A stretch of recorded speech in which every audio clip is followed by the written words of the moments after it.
नमस्कार दोस्तों, स्वागत है आप सभी का सुपर आईएएस की एनसीईआरटी क्लास 6 ज्योग्राफी सीरीज में, जिसमें कि आज हम लोग आपके सामने इस पर्टिकुलर किताब का 8वां और अंतिम चैप्टर डिस्कस करने वाले हैं। इस चैप्टर का टाइटल है India climate vegetation and wild life. तो जैसा कि दोस्तों आप लोग को मालूम होगा कि हम लोग आपके लिए एनसीईआरटी की ज्योग्राफी सीरीज रन कर रहे हैं सुपर आईएएस पे। उसमें हम लोग ऑलरेडी क्लास 6 को अब समाप्त करने वाले हैं आज के इस लेक्चर में। अगर आपने पुराने लेक्चर्स को नहीं देखा है और देखने में इंटरेस्ट रखते हैं तो ध्यान रखिए कि इसके लिए हमने आपके लिए एक प्लेलिस्ट को भी तैयार किया है। उस प्लेलिस्ट के माध्यम से भी आप इसको जाकर के पुराने लेक्चर्स को रेफर कर सकते हैं, जिसमें कि चैप्टर 1 से लेकर के चैप्टर 8 तक की पूरी सीरीज आपके साथ डिस्कस करी गई है। इस प्लेलिस्ट का लिंक नीचे पिन्ड कमेंट में आपको अवेलेबल करवा दिया जाएगा। कमिंग टू दिस चैप्टर, आज के इस चैप्टर में हम लोग ब्रीफली बात करने वाले हैं कि इंडिया में जो क्लाइमेट है वो असल में हमें किस तरह का देखने को मिलता है, अलग अलग जो सीजन्स हैं वो किस तरह के देखने को मिलते हैं, क्लाइमेट और वेदर में क्या फ़र्क होता है। वेजिटेशन की बात करें तो अलग अलग तरह की जो वेजिटेशन है वो हमें किस तरह की देखने को मिलती है, और वाइल्ड लाइफ की भी केस में हम लोग ब्रीफली बात करेंगे कि अलग अलग तरह की वाइल्ड लाइफ क्या क्या हमें भारत में देखने को मिल जाती है। नाउ ऑब्वियसली आप लोग समझ रहे होंगे कि ये चैप्टर काफ़ी ज़्यादा वास्ट, काफ़ी ब्रॉड है, लेकिन हम लोग इसमें बहुत ही एक ओवरव्यू लेने वाले हैं, क्योंकि ये केवल और केवल क्लास 6 की ज्योग्राफी सीरीज है। जब हम क्लास 9th की और जब हम लोग क्लास 11th की पर्टिकुलरली एनसीईआरटीज की बात करेंगे, तब मैं आपके साथ डिटेल में इंडिया के क्लाइमेट को लेकर एक लेंदी लेक्चर कवर करूंगा, वेजिटेशन को लेकर भी एक लेंदी लेक्चर कवर किया जाएगा। तब हम इन चीज़ों को और अच्छे से और बेहतरीन तरीके से समझेंगे। फिलहाल के लिए आज के लेक्चर को शुरू करते हैं। मेरा नाम है अनिरुद्ध। यदि आप लोग इस लेक्चर की पीडीएफ को डाउनलोड करना चाहते हैं तो यहाँ पर दिए गए टेलीग्राम चैनल के माध्यम से कर सकते हैं। इसके अलावा अगर आपने अभी तक हमारे चैनल को सब्सक्राइब नहीं किया है तो please do that, so that आपको हमारी सभी वीडियोज़ की नोटिफिकेशंस टाइम टू टाइम मिलते रहें। ऑल्सो शुरू करने से पहले बताना चाहूंगा कि टेक्स्ट बुक आपके लिए दोस्तों लेकर आया है सुपर कोचिंग, जिसमें कि आप इंडिया के बेस्ट यूपीएससी इंस्टीट्यूट्स की मदद से अपने घर बैठकर तैयारी कर सकते हैं। इनसे पढ़ने के लिए आपको दिल्ली वाली हाई ऑफलाइन कोचिंग फीस देने की आवश्यकता बिल्कुल भी नहीं है। इनसे पढ़ने के लिए आपको देने होंगे केवल 30,000 रुपीज़ पर एनम, जिसमें कि 20% का डिस्काउंट आपको मिलेगा अगर आप लोग मेरा कोड A2 सर इस्तेमाल करते हैं, जिसमें कि इफेक्टिव कॉस्ट आपको पड़ेगी 24,000 रुपीज़ पर एनम की, यानी कि इफेक्टिवली आपको एक महीने का जो खर्चा आएगा that is only 2,000 rupees per month. दोस्तों इतने खर्चे में आप लोग अपनी तैयारी को शुरू कर पाएंगे। और जानकारी के लिए नीचे दिए गई डिस्क्रिप्शन में इसके लिंक को रेफर कीजिए to know more about super coaching. Right, तो शुरू करते हैं। सबसे पहले वेदर और क्लाइमेट में क्या डिफरेंस है। कई सारे बच्चे इसमें कंफ्यूज रहते हैं। दोस्तों वेदर क्या है, ये बेसिकली आपका जो डे टू डे चेंजेस हैं एटमॉस्फेयर में, बल्कि मैं कहूँगा कि not just day to day changes, कभी कभार तो एक ही दिन में हमारा वेदर कई बार बदलता है। फॉर एग्जांपल मान लीजिए आज के दिन सुबह बारिश हो रही है, दिन में धूप निकल आई, शाम को फिर से मौसम थोड़ा ठंडा हो गया, तो ये आपका वेदर है कि हाँ सुबह बारिश थी, फिर थोड़ा गर्म था, फिर थोड़ा ठंडा था। ये क्या है, वेदर है। या फिर हम कहते हैं कि कल गर्मी थी आज सर्दी है, या फिर हम कहते हैं कि कल ह्यूमिडिटी थी आज सडनली बारिश होने लगी है, और कल जो है वो फिर से थोड़ी गर्मी होने लगी है। तो ये वेदर है कि जो डेली थोड़ा थोड़ा बदलता रहता है दोस्तों, इसको हम लोग वेदर बोलते हैं। लेकिन जो क्लाइमेट है ये आपका एवरेज वेदर कंडीशन है, यानी कि पूरा आप औसत लेंगे। यानी कि आपने क्या करना है कि पूरे साल का आपने देख लेना है कि चलो ठीक है, पहले महीने में ये हुआ, दूसरे महीने में ये हुआ, तीसरे महीने में ये हुआ, चौथे महीने में, पांचवें महीने में, इस तरीके से 12वें महीने तक आपकी ये वाली कहानी चलती आ रही थी। एंड इसके बेसिस पर आपने बेसिकली क्या देखा कि पूरे साल में जो एवरेज टेम्परेचर है वो इस तरीके से है, एवरेज रेनफॉल इस तरीके से है, ह्यूमिडिटी का लेवल इस तरीके से है। उसके आधार पर आपने इस क्लाइमेट को कुछ नाम दे दिया, इस पर्टिकुलर चीज को आपने कुछ नाम दे दिया, उसको हम लोग क्लाइमेट बोलते हैं। So climate is about the average weather condition which has been measured over a long period of time. The climate of a place is affected by location, altitude, distance from the sea and relief features. तो ये सब बातें आपको यहाँ पे ध्यान रखनी है कि क्लाइमेट जो है वो अफेक्ट होता है लोकेशन से, एल्टीट्यूड से, डिस्टेंस फ्रॉम द सी से, रिलीफ फीचर से, और क्लाइमेट एक एवरेज वेदर कंडीशन है। वहीं अगर हम वेदर की बात करते हैं तो वो एक डे टू डे चेंज को यहाँ पे दिखाता है। आपके सामने ये वाली फोटो काफी अच्छे तरीके से आपको दिखाएगी कि वेदर जो है ये तो short term state of the atmosphere है, यानी कि आपका जो वायुमंडल है उसका शॉर्ट टर्म स्टेट की। देखिए अभी बारिश हो रही है, देखिए बारिश बंद भी हो जाती है, पूरा दिन बारिश, मान लीजिए कि पूरा दिन बारिश होती है तो उसके अगले दिन बारिश होना बंद हो जाती है। तो ये आपका वेदर है कि बारिश हो रही है, नहीं हो रही है, धूप निकल रही है, धूप तेज है, धूप तीखी है, अब धूप धीमी है, नहीं है। उस बेसिस पे आपका वेदर चेंज हो रहा है। क्लाइमेट जो है that is long term pattern of weather. Please don't confuse weather with the day and night कि भाई दिन और रात हो गया, तो वो अलग है, वो टाइम ऑफ द डे है। लेकिन वेदर जो है वो आपका बेसिकली एक तरीके से आपको दिखा रहा है चेंजेस इन द एटमॉस्फेयर कि भाई it can change within minutes और it can change within hours और it can change over days also. लेकिन जो क्लाइमेट है ना, this is the average weather over many years in one specific place. इसमें देखिए कितना ज्यादा आपको इसमें बीटा देखने को मिल रहा है। कितना ज्यादा बीटा कहने का मतलब कितनी वेरिएबिलिटी आपको देखने को मिल रही है। सडनली बहुत नीचे, सडनली बहुत ऊपर, सडनली बहुत नीचे, सडनली बहुत ऊपर। यहां पर आप देखेंगे तो आपको सडनली जो है ये वाला पूरा का पूरा जो क्लाइमेट है इसमें एक एवरेज देखने को मिलती है। जैसे फॉर एग्जांपल हम वैसे इस चीज की बात करेंगे आगे जाकर के कि भारत जो है वो सब ट्रॉपिकल क्लाइमेट रखता है, सब ट्रॉपिकल मॉनसून क्लाइमेट रखता है। तो ये वाला जो नाम दिया गया है ना, इसको अभी इसको लेके चिंता ना करें कि भारत में सब ट्रॉपिकल मॉनसून क्लाइमेट देखने को मिलता है। तो भाई ये सब ट्रॉपिकल का कुछ मतलब है, मॉनसून का कुछ मतलब है। क्यों कहा गया है? बिकॉज हमने ओवर द ईयर्स पिछले 100-150 सालों में, 200 सालों में हमने देखा कि भारत में इस तरीके से हमें क्लाइमेट देखने को मिलता है। That is why we can say कि जी हाँ भारत का क्लाइमेट सब ट्रॉपिकल है, जी हाँ भारत का क्लाइमेट मॉनसूनल है। इस बेसिस पे इस क्लाइमेट का यहाँ पे नाम दिया गया है। और ये क्लाइमेट है, ये क्लाइमेट है, ये वेदर नहीं है। ये over a long period of time निर्धारित किया गया एक क्लाइमेट का डेफिनेशन है भारत के लिए।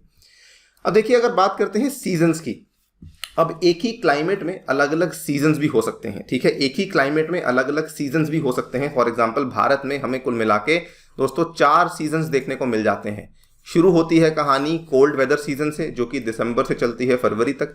फिर बात आती है हॉट वेदर सीजन पे जो कि चलता है मार्च से लेकर मई तक। फिर बात आती है साउथ वेस्ट मानसून सीजन से जो कि चलता है जून से लेकर सितंबर तक। फिर बात आती है रिट्रीटिंग मानसून की जो कि चलता है अक्टूबर और नवंबर में।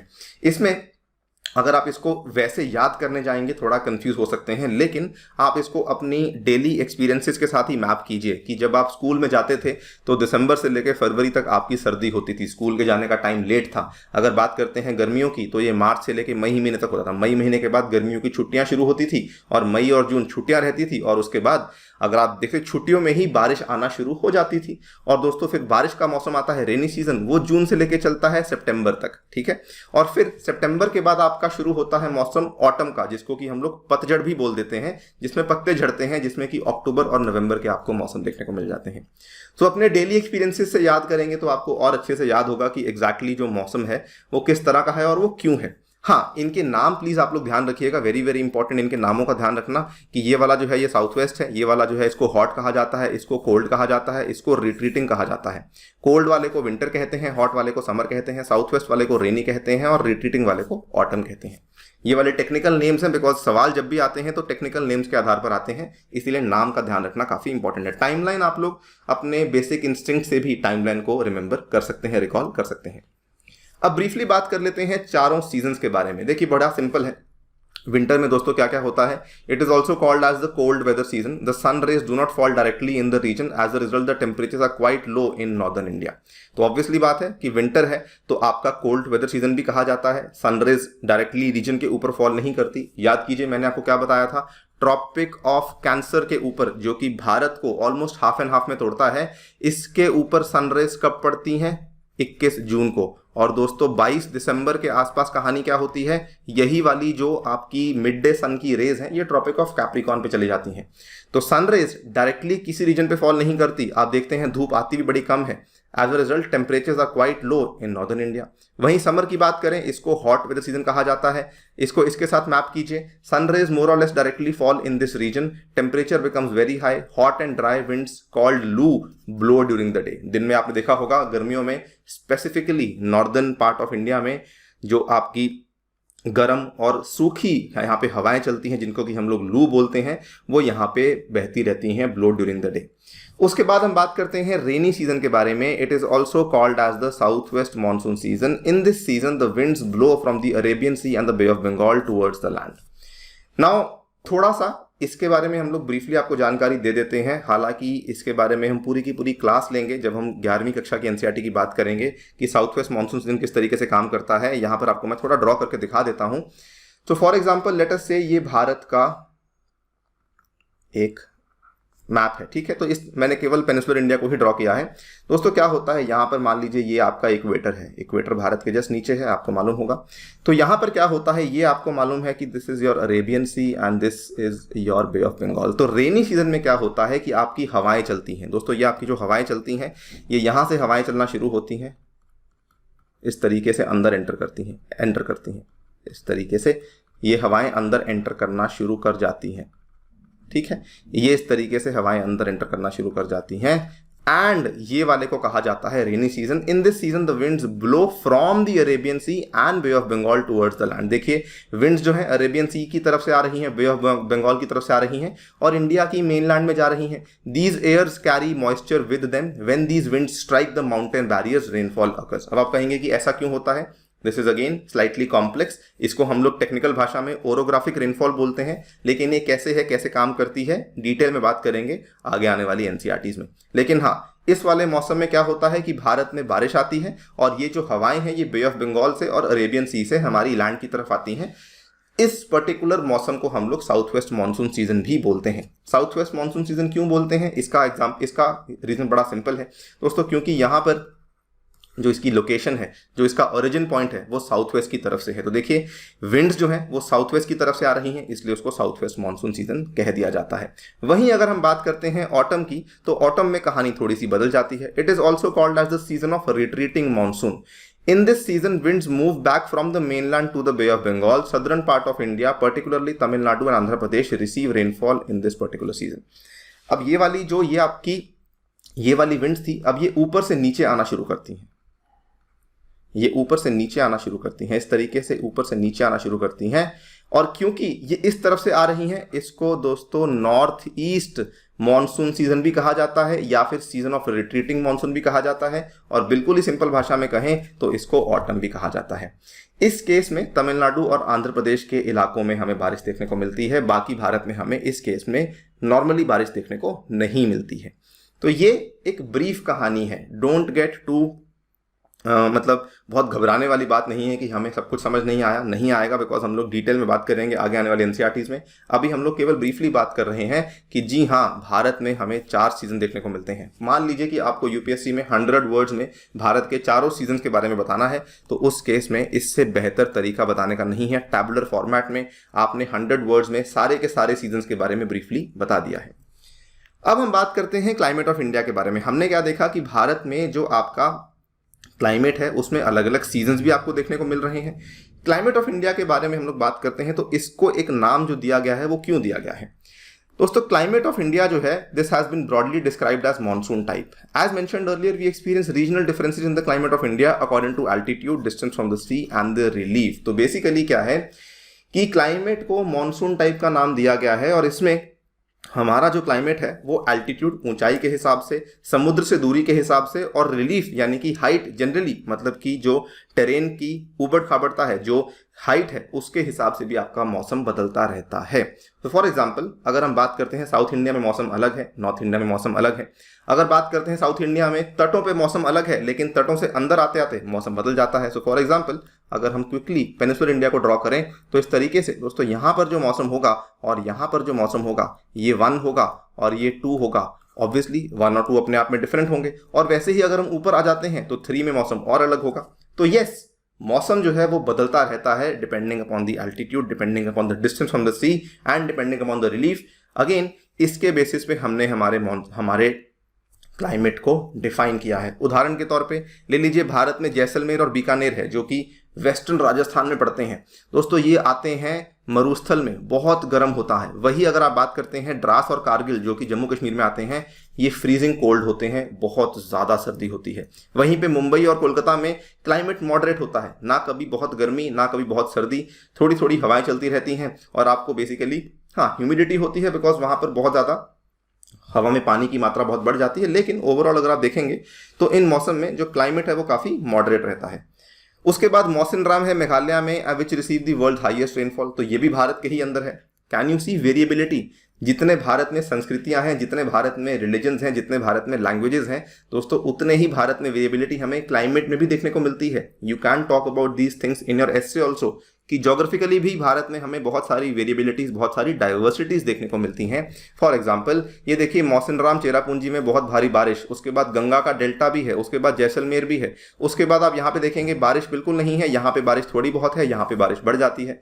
सो बेसिकली हमें डाइवर्सिटीज बहुत सारी देखने को मिलती हैं, और ये एनसीईआरटी क्लास 6 आपको बताती है कि जी हाँ, हमारी जो डाइवर्सिटीज हैं वो कुछ इस तरीके से हमें देखने को मिल जाती हैं।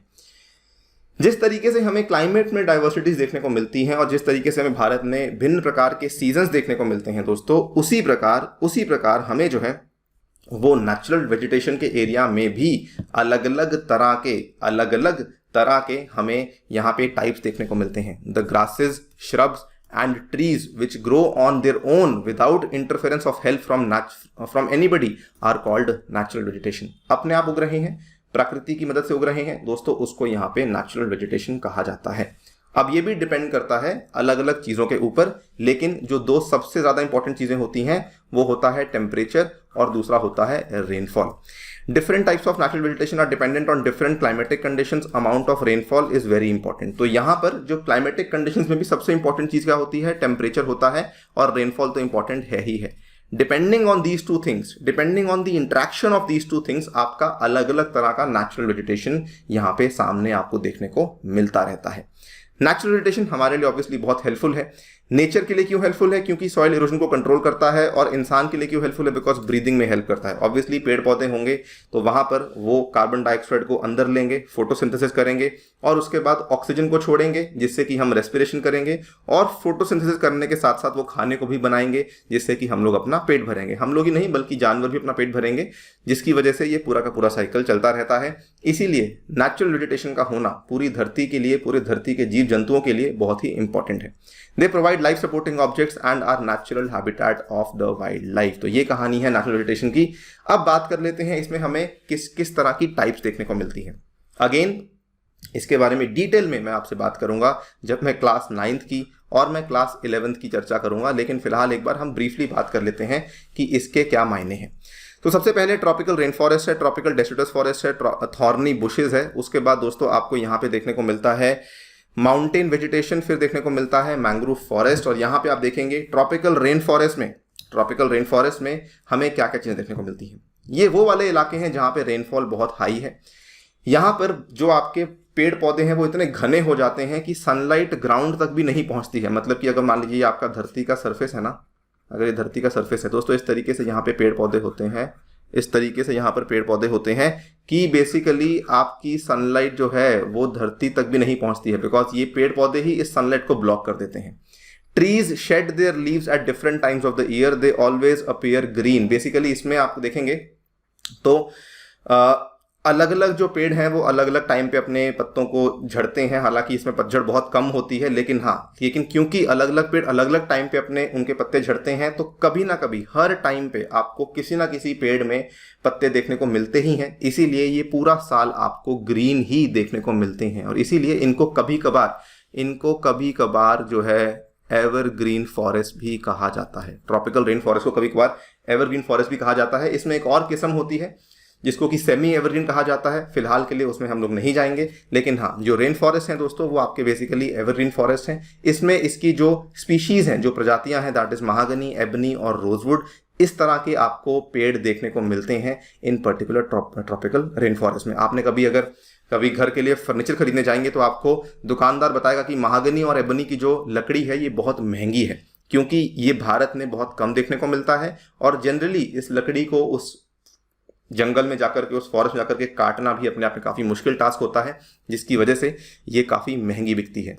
भारत में कहाँ पे है? अंडमान निकोबार आइलैंड्स में है, part of north eastern states में है, and narrow strip of the western Ghats यहाँ पर भी आपको देखने को मिल जाता है। तो अंडमान निकोबार में कुछ पार्ट नॉर्थ ईस्टर्न स्टेट्स में एंड कुछ पार्ट आपका western slope of the western Ghats में आपको देखने को मिलता है योर ट्रॉपिकल रेन फॉरेस्ट। वहीं अगर बात करें ट्रॉपिकल डेसिडस फॉरेस्ट की, जैसे मैंने कहा कि इनको हम लोग कभी कभार एवरग्रीन फॉरेस्ट भी कह देते हैं। डेसिडस फॉरेस्ट को दोस्तों हम लोग कभी कभार मॉनसून फॉरेस्ट भी बोलते हैं। ये as compare to rain forest थोड़े कम घने होते हैं, जैसे यहाँ पर तो बहुत घने होते हैं, ये उतने घने नहीं होते। यहाँ पर आपको बीच में थोड़ी बहुत स्पेस देखने को मिल जाती है, यहाँ पर आपको इस तरीके से थोड़ी बहुत स्पेस देखने को मिल जाती है। तो जो आपकी सनलाइट है वो नीचे तक आपकी पहुंच जाती है। उतना बुरा हाल नहीं होता जितना कि आपका हाल होता है ट्रॉपिकल रेन फॉरेस्ट में। यहाँ पर आपके जो बेसिकली पेड़ पौधे हैं ये कभी ना कभी डेफिनेटली जो पतझड़ है आपको देखने को मिलती है। They shed their leaves at a particular time of the year. Important trees कौन से हैं? साल है, टीक है, पीपल है, नीम है, शीशम है। ये कहाँ देखने को मिलते हैं? एमपी में, यूपी में, बिहार में, झारखंड, छत्तीसगढ़ में, ओडिशा में and in parts of Maharashtra as well. तो ये आपको बेसिकली कई जगहों पे देखने को मिलते हैं, एमपी, यूपी, बिहार, झारखंड। और इसमें जो शेडिंग होती है लीव्स की वो एक पर्टिकुलर टाइम पे होती है। इसमें भी दोस्तों दो तरह की किस्में होती हैं जिनके बारे में फिलहाल बात नहीं करेंगे, आपको एक बार बता देता हूं। एक होता है मॉइस्ट और एक होता है dry. Moist deciduous forest and dry deciduous forest, इनके बारे में डिटेल में बात करेंगे आने वाली क्लासेस में। Coming to thorny bushes. Thorny बड़ा सिंपल है दोस्तों, राजस्थान में आपको, गुजरात में आपको देखने को मिलता है, जो कच्छ का इलाका है जहां पर एकदम आपको कांटेदार वेजिटेशन देखने को मिलती है, जहां पर बारिश होती ही नहीं है। तो अगेन जो सबसे बड़ा चीज है कि बारिश बहुत कम है, टेम्परेचर बहुत हाई है, जिसकी वजह से they are found in dry areas of the country. The leaves are in the form of spines to reduce the loss of water. तो यहाँ पर जो पत्ते हैं वो कांटेओं में बदल जाते हैं, जो फूल है वो कांटों में बदल जाते हैं, बिकॉज वो नहीं चाहते कि उनके अंदर से पानी निकले। वाष्पीकरण को कम करना है, इवेपोट्रांसपिरेशन को कम करना है, जिसकी वजह से वो यहाँ पर पत्ते कांटों में बदल जाते हैं। Examples cactus, khair, babool, kikar are important and are found in states of Rajasthan, Punjab, Haryana, eastern slope of western Ghat and Gujarat. तो ये आपको राजस्थान में, गुजरात में, पंजाब, हरियाणा के वो वाले इलाके जो कि राजस्थान से टच करते हैं, वहां पर भी आपको देखने को मिल जाते हैं, जहां पर कि आपको बहुत ज्यादा कांटेदार वेजिटेशन देखने को मिलती है। नेक्स्ट बात करते हैं, then we have mountain vegetation. अब हमने देखा कि इंडिया में अलग अलग तरह की चीजें हैं जो कि टेम्परेचर और रेनफॉल के आधार पर आपको देखने को मिलती हैं। इसके बाद दोस्तों दो तरह की वेजिटेशन और है। एक है माउंटेन, जो कि हाइट के हिसाब से बदलती है। जैसे ये देखिए माउंटेन वेजिटेशन है, ठीक है, ये आपका माउंटेन है, ये आपका सरफेस है, ये माउंटेन खड़ा हुआ है। तो यहाँ पर हाइट के हिसाब से यहाँ पर कुछ और, यहाँ पर कुछ और, यहाँ पर कुछ और, क्योंकि जैसे जैसे आप माउंटेन में ऊपर जाते जाएंगे क्या टेम्परेचर और रेनफॉल में चेंजेस नहीं आएंगे? दोस्तों vegetation is found in the mountains according to variations in the height according at a height 15 to 2500 metres. Most of the trees are conical in shape, these trees are called as coniferous forest. तो यहाँ पे आप देखेंगे particular, वैसे हम लोग detail में बात करेंगे कि हर हाइट पे हमें क्या क्या देखने को मिलता है, लेकिन हाँ मोटा मोटा अगर आप देखेंगे तो 1500 से लेकर 2500 मीटर की हाइट पर ना, जो कि अपने आप में काफी बड़ी हाइट है, आपको जो पेड़ देखने को मिलेंगे उनका जो ऊपर का सरफेस होगा इस तरीके से कोनिकल होगा। इसको हम लोग कॉनिफेरस फॉरेस्ट बोलते हैं। Chir, pine, deodar are important trees of these forest. अगर बात करें मैंग्रोव फॉरेस्ट की, it can survive in saline water as well. They are found mainly in Sundarbans in West Bengal and in the Andaman Nicobar islands. ये भी एक अलग तरह की फॉरेस्ट है। ये आपको देखने को मिलते हैं तटों पे, तटों पे भी मतलब कि जो कोस्टल एरियाज है वहां देखने को मिलते हैं, और ये सलाइन वाटर में भी सर्वाइव हो जा देखने को मिलते हैं। इनकी जड़ें पानी के अंदर होती हैं। ये टोटली अलग टाइप की स्पीशीज है, और इसमें आपको सुंदरी ट्री देखने को मिलता है, जिसके नाम पर आपने सुंदरबंस का डेल्टा भी देखा होगा। हमने पिछली क्लास में बात करी थी कि गंगा ब्रह्मपुत्रा से बनने वाला सबसे बड़ा डेल्टा जो है दुनिया का, वो सुंदरबंस डेल्टा है। दोस्तों इसी सुंदरबंस के डेल्टा में हमें भारी मात्रा में मैंग्रोव फॉरेस्ट देखने को मिलते हैं, जो कि अपने आप में काफी पॉपुलर टूरिस्ट डेस्टिनेशन भी है। कभी टाइम लगे तो डेफिनेटली जाकर आइएगा, you will be really amazed to see कि नेचर हमें क्या क्या देती है। तो ये आपके मैंग्रोव फॉरेस्ट है, ये आपके 5वीं तरह की वेजिटेशन है। अगेन मैंने आपको बताया कि मैंने चीज़ों को बहुत ही ब्रीफली कवर किया है। डिटेल में इन चीज़ों के बारे में बातचीत मैं आपसे करूंगा क्लास 9th और क्लास 11th की एनसीईआरटी में, तब जाकर आपको और मज़ा आएगा इनको पढ़ने में कि माउंटेन में अलग अलग हाइट्स पे क्या है, मैंग्रोव्स में अलग अलग मैंग्रोव्स में क्या है, या फिर ट्रॉपिकल रेन फॉरेस्ट में 2 तरह के आते हैं, डेसिडुअस में 2 तरह के आते हैं। तो हर चीज़ आपको समझाई जाएगी, इनके मैपिंग भी आपको करवाई जाएगी। ये देखिए आपके सामने ये मैप है। वैसे ये वाला मैप अभी इंपॉर्टेंट नहीं है, आगे जाके इंपॉर्टेंट होगा। यहाँ पे देखिए ये वाला जो एरिया है, ठीक है, और जो ये वाला एरिया है जहां पर बहुत ही सूखा पड़ता है, यहाँ पे ट्रॉपिकल, इसको ड्राई फॉरेस्ट कहा जाता है, या फिर इसको ट्रॉपिकल थॉर्न फॉरेस्ट कहा जाता है। यहाँ पर जो ये वाला एरिया है, यहाँ पर जो ये वाला एरिया है, ठीक है, ये देखिए माउंटेन फॉरेस्ट है।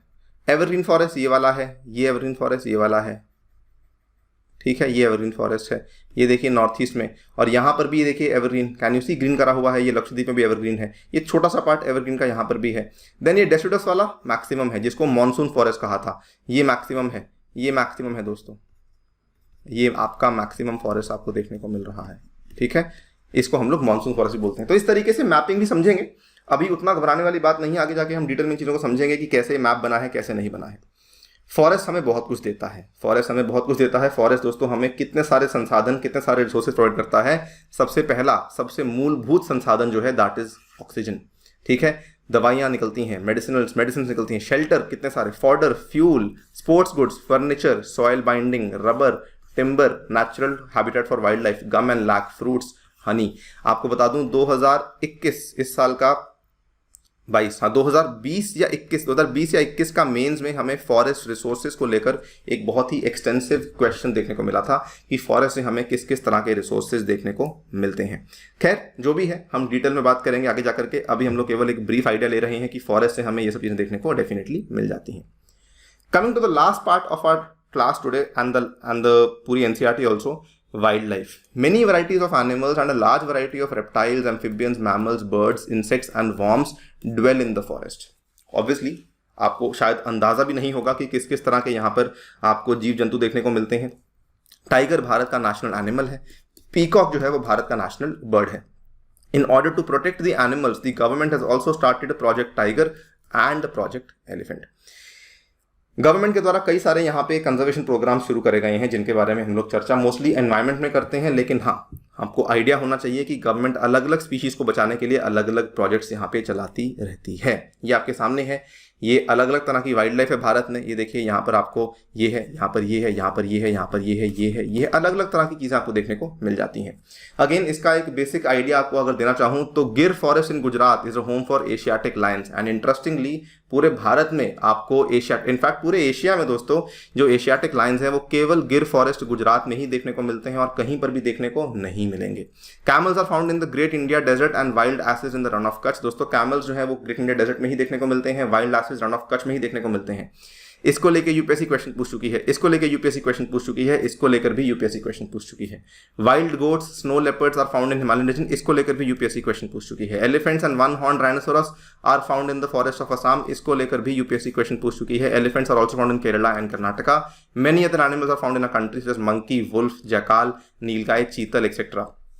अगेन ये केवल एक बेसिक आइडिया है, अभी हम लोग इसके बारे में डिटेल में बात नहीं करने वाले हैं, बात करेंगे आगे जाकर के। आप कहेंगे सर आप बार बार यही बोल रहे हैं।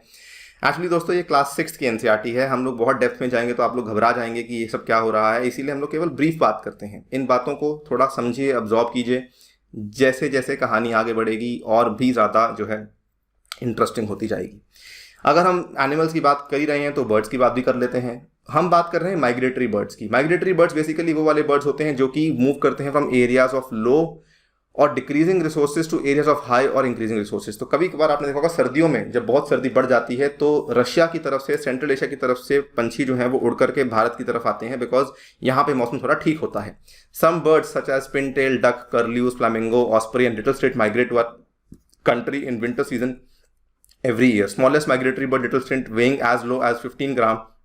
ये आर्कटिक रीजन से आता है, 8000 किलोमीटर की दूरी ट्रैवल करता है और तब जाकर के भारत पहुंचता है। तो ये भी एक तरीके से बेसिकली दिखाने के लिए है कि नेचर में हमें कितनी सारी अलग अलग चीज़ें देखने को मिलती हैं। ये आपके सामने लिटिल स्टिंट है, बिल्कुल छोटा सा बर्ड होता है और ये वाला जो बर्ड है ये आपको बेसिकली देखने को मिलता है भारत में ड्यूरिंग जब ऊपर बहुत ज़्यादा सर्दियां बढ़ जाती हैं। तो इस तरह के बहुत सारे माइग्रेटरी बर्ड्स भारत में आते रहते हैं। इसको लेकर हम लोग बहुत ज़्यादा डेप्थ में नहीं जाएंगे बिकॉज ये आगे जाकर के एनसीईआरटी उतना कवर करती नहीं है और to be very frank UPSC भी बर्ड्स को लेकर उतने सवाल पूछती नहीं है। मोस्टली क्वेश्चंस जो है वो बाकी एनिमल्स को लेकर आते हैं, मैमल्स को लेकर आते हैं, रेप्टाइल्स को लेकर, उनके बारे में हम लोग चर्चा डेफिनेटली करेंगे। ठीक है, इसी बेसिस पे हम इस क्लास को खत्म करते हैं। ऑल्सो हम इस क्लास को ही नहीं बल्कि हम लोग इस पूरे के पूरे एनसीईआरटी क्लास 6 को भी दोस्तों वाइंड अप करते हैं। आज की क्लास के आधार पर अगर आप एमसीक्यूज को प्रैक्टिस करना चाहते हैं तो नीचे दिए गए डिस्क्रिप्शन में इस पर्टिकुलर क्लास का आपको जो है लिंक मिल जाएगा। आप उसमें आइए, डेफिनेटली हिस्सा लीजिए और अपने एमसीक्यूज को वहां पर आकर के आप सॉल्व कीजिए। इसका लिंक नीचे डिस्क्रिप्शन में है। ऑल्सो अगर आप पूरी की पूरी एनसीईआरटी को देखना चाहते हैं तो फिर से आपको रिपीट कर दूं कि हमने प्लेलिस्ट को यहाँ पे बनाया हुआ है, उस प्लेलिस्ट को जाके रेफर कीजिए और पूरी की पूरी एनसीईआरटी को यहाँ पर जाकर के देख लीजिए। इसी नोट के साथ आपसे लेता हूँ विदा। Thank you so much for listening. Stay tuned and stay safe.